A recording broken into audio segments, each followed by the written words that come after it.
Hey everybody, it's Jungle Jenna and I'm back with another video.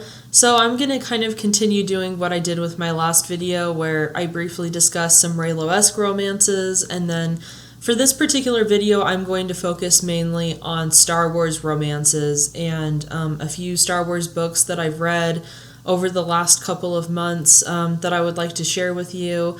And before I get started on my video though, I want to have a moment for shameless self-promotion. So I just recently published my first book on Amazon. It is a Phantom of the Opera self-published fan fiction that's a modern retelling of the original novel.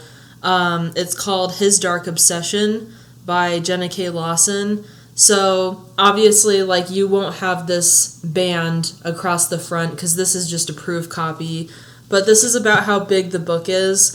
In the first proof, it was like 423 pages, but in the second one, it ended up being longer because for some reason the formatting was giving me trouble, and I couldn't figure out how to get it. So, because if you look at the inside, like, it doesn't really fill up the entire page, so the margins are like really wide. But even still, I'm like really proud of myself for having published my first book. It's available for pre-order on Amazon, and then it's available right now in paperback format on Amazon. I'm still kind of tweaking the formatting for the Kindle option. So for whatever reason, Amazon didn't put my paperback and Kindle on the same page. It listed them as separate items. So if you just Google Jenna K. Lawson, or not Google, sorry, if you go to Amazon and put in Jenna K. Lawson into the search engine, or His Dark Obsession, A Phantom of the Opera Tale, it should pull up both options. Depending on what country you live in, it could take longer, but I would be very honored if you guys would, if you were interested in, supporting my book and kind of supporting this channel in a way by doing so. But yeah, I kind of hate myself for doing this, for plugging my book. So thank you so much for bearing with me. And now let's move on to the actual content of this video. So I work in a public school setting, and I ride the bus to and from work. And so I've gotten into listening to audiobooks while I'm commuting to and from work. And so the first two books that I listened to on audiobook were Star Wars books. The first one was Lost Stars by Claudia Gray, and the second one was The Legends. It was Star Wars Legends, Darth Revan, and I can't remember the author's name. But, even though the second one that focused on Darth Revan, even though that wasn't heavy on the romance, it was still really interesting to see how the romance was handled between Bastila and Revan after they had gotten together. So I'll try to avoid spoilers, but I will say that there probably will be some spoilers throughout this video. So if you just want to go check out the two books, for yourself, both of them are really good, and I recommend both of them on audiobook. So go check them out for yourself if you want to avoid spoilers. But anyway, so something that I've kind of noticed about Star Wars romances is that they all end pretty tragically, even if the two characters do come together for a brief period of time. Typically those romances end up turning sour, later on down the line. And I can't speak for every single Star Wars romance that exists in the expanded universe, because I haven't read all the books yet. I'm really wanting to read the trilogy that focuses on Luke and Mara Jade, but I just haven't gotten to reading those books yet. But it's on my list of stuff to read, and I definitely will make videos on it when I do get to those books. But this is just my impression so far of like the romances that I know. So, for example, Han and Leia have this beautiful antagonistic romance where they have this great banter and great sexual chemistry, and they do end up together after some, after some confusion as to whether or not she was going to end up with Luke. Because there had been like a romance at one point that was planned between Luke and Leia before it was decided that they were siblings. So anyway, Han and Leia end up happily together in Return of the Jedi.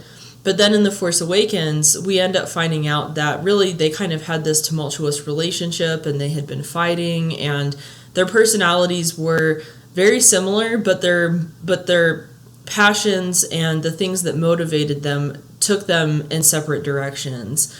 Princess Leia was all about the rebellion and the resistance, whereas Han was all about smuggling and kind of having his moments where he went off by himself with Chewbacca and kind of did his own thing. But despite the differences in their personalities, they continue to love each other. And the thing that really tore them apart was when Ben defected to the dark side and became Kylo Ren. So that was really the thing that kind of broke their relationship. So when we see them at the beginning of The Force Awakens, they haven't really been together for quite some time, and there is this strain to their relationship. And, we do kind of see them come together before Han dies, where they do admit that they still love each other and they have that fondness for each other, but still it's like a very bittersweet romance. And I would say that another example of this is Anakin and Padme. Anakin and Padme do end up together and do have a period of happiness together, but eventually their relationship falls apart and Padme dies and Anakin becomes Darth Vader. So it just ends up in tragedy. And sorry, this video is kind of a little all over the place because I didn't really plan it super well, but I'm doing my best.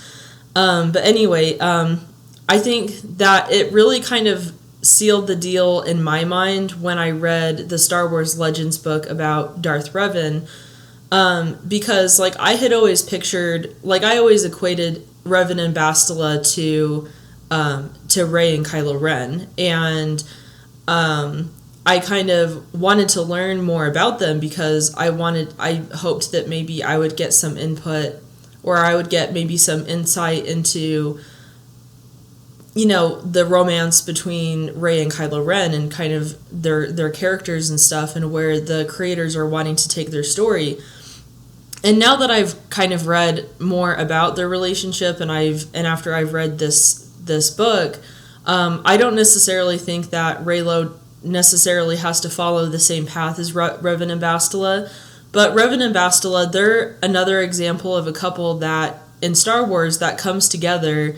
They have this beautiful romance, and it takes them a long time to get together. And when they finally do, they have a couple of years of happiness before Revan ends up having these dreams, and he feels something in the Force. He feels a danger in the Force that prompts him to leave Bastila and their unborn child. And so he goes off to have interactions with the Mandalorians and to go to this one planet where the Force has completely been sucked out of it, and there's really nothing, there's no life, no anything, or nothing left on this planet. And there he ends up encountering Darth Nihilus and Lord Scourge, and they end up not kidnapping him, they abduct him, and they take him prisoner, and they torture him and interrogate him for years. And then eventually he kind of gets to the point where he befriends Lord Scourge, and they have this tentative alliance. But then in the end, Lord Scourge ends up betraying that alliance, and Emperor Vitiate ends up taking Revan, basically holding him as a prisoner for hundreds of years, so by the time that Revan ends up escaping, Bastila and his son Vaynor have already died. So it's this. So even though there's kind of like an epilogue where it talks about Bastila's feelings about Revan, and she's an old woman and she's waited all this time for her husband and she's never taken another lover, and she still feels that those passionate feelings for her husband, and is convinced that he's somewhere out there, and she can even at times feel him through the Force. And so it's a very tragic, kind of bittersweet ending to something that was so beautiful, and it just completely broke my heart when I read it. And then I would say the last Star Wars romance that I would give as an example, in Lost Stars by Claudia Gray, and here's where I'm really going to get into spoilers. In Lost Stars, it pretty much follows the events of the original trilogy, and then even past that to the Battle of Jakku, but from the perspective of two people who were on a much smaller scale than Luke Skywalker and Leia and Han. So in this book you have two characters, Thane and Ciana. Thane and Ciana come from different backgrounds, where Thane comes from a very wealthy family and Ciana lives in the valley, which is always associated on Jellocan, the planet that they're from, with, poverty and living a backwards lifestyle. But they are both completely enamored with the Empire and the idea of joining the Imperial fleet.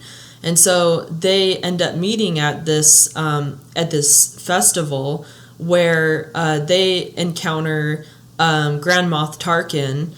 And so Tarkin basically tells them that when they grow up, if they train hard enough, that they can get into the most elite school and go on to become members of the Imperial fleet. So Thane and Ciana grow up together, training each other and becoming the best pilots that they possibly can. The book follows them through their years at school, where they're training to become pilots and to become members of the Imperial fleet. And as they grow older, they go from just being friends to falling in love with each other. And they do end up being separated when they graduate from school, and they go on, he's stationed on the Death Star and she's stationed on Darth Vader's, Star Destroyer. And so things kind of change when the first Death Star ends up destroying Alderaan. Both Thane and Ciana are completely horrified by what happened, but Ciana is pretty much her loyalties lie with the Empire, and she believes that once she's given her word to something, she's not going to go and take that back. Whereas Thane, he kind of witnesses, aside from Alderaan, he witnesses all of these other horrors taking place, within the Empire. And so he doesn't immediately defect and join the rebellion, but he does ultimately leave, and, he ends up getting involved with the rebellion. And so Thane and Ciana, kind of like with Rey and Kylo Ren, you have these two characters who are fighting on opposite sides of a war, and yet they're in love with each other. And ultimately what ends up happening is that Thane ends up infiltrating the Star Destroyer that Ciana is operating during the Battle of Jakku. And the Star Destroyer ends up getting hit and it's going down. And Thane knows that Ciana is on there, so he wants to save her life. And but Ciana is completely determined to remain and to go down with the ship and to go down with honor and dignity. And there's actually a scene between Thane and Ciana that made me laugh, because there are so many people who are anti-Reylo because they claim that it's abusive. There is literally a scene in this book between Thane and Ciana where they are punching and kicking and beating the shit out of each other. And, it even mentions how, like, when Ciena punches Thane, like, it hurts, but it doesn't really make, he kind of can shake it off pretty easily. Whereas when he punches her, it completely lays her down flat because he's a much bigger man than she is. But the whole reason why they're fighting is because Ciena wants to stay on the Star Destroyer, and Thane wants her to leave with him and for him to save her life. And so ultimately he does end up dragging her off of the Star Destroyer, and they escape in a pod, and the other members of the rebellion end up finding them. And Thane's automatic response is that, Ciena is wounded, so take her and let's tend to her wounds. But they end up taking her, and they imprison her. So they end up taking her as a prisoner of war, and that's pretty much how the book ends, is that there is a possibility that she may end up being released, and that the rebellion will have mercy on her, or that the New Republic will take mercy on her. But Thane and Ciena, pretty much, even though she's alive, they're still separated through they're so close but so far at the same time. And so it's kind of, once again, like another really bittersweet romance. And so I'm kind of noticing this trend with Star Wars romances where they're very bittersweet and kind of tragic. And so I'm not necessarily saying that Reylo is going to be that way and that they're going to do, they're going to follow the same trend with Rey and Kylo Ren's relationship, because there has been so much tragedy that it would be nice to see a romance that actually works out, and that, where Rey and Kylo Ren come together and they restore balance to the galaxy, and so it would be really nice to see something like that. But I'm at this point where before The Last Jedi came out, I was very determined to see, like, only what I wanted to see in the movie. I had very set expectations for the movie, and I was very closed off to anything that could happen beyond that. And so even though I would like, and I don't feel the same way about The Rise of Skywalker, because after The Last Jedi came out, even though I think it's a great movie, it's a flawed movie, but it's overall really great. And when I first saw it, I was completely devastated because I thought that because it didn't go exactly like I wanted it to go, I thought Reylo was over. And so I don't feel that way with The Rise of Skywalker, because I'm just in this mindset where I'm completely open to whatever may happen. And I think that it would be really nice to see Rey and Kylo Ren have a happily ever after, and for him to be redeemed, and for them to have lots of time that they spend together in the movie, and to see their dynamic, to see it explored even further. But there's also a possibility where we could have a romance that is very bittersweet and very tragic. And I'm not necessarily leaning towards that way, but I do think that they could do it in a way that would feel satisfying and would be a good, well-written story. So I'm not necessarily discounting that a tragic, bittersweet ending could be good for Reylo. It just depends on how they would actually handle it.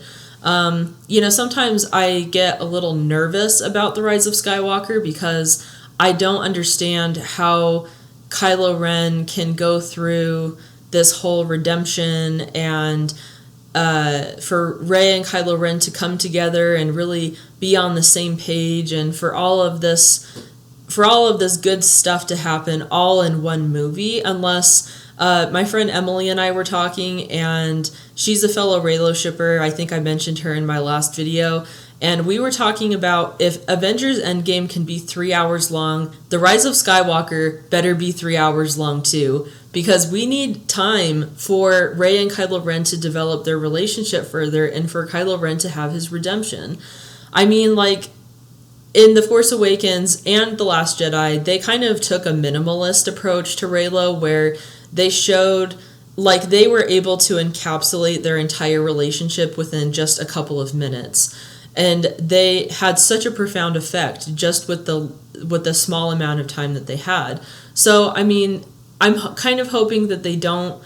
I mean, so far their romance has been so powerful, and I've loved the way they've done it, but I do really hope that they spend more time on Rey and Kylo Ren's relationship in The Rise of Skywalker, just because it feels like it needs more screen time. It needs more, like, that's what I want to see in these new movies.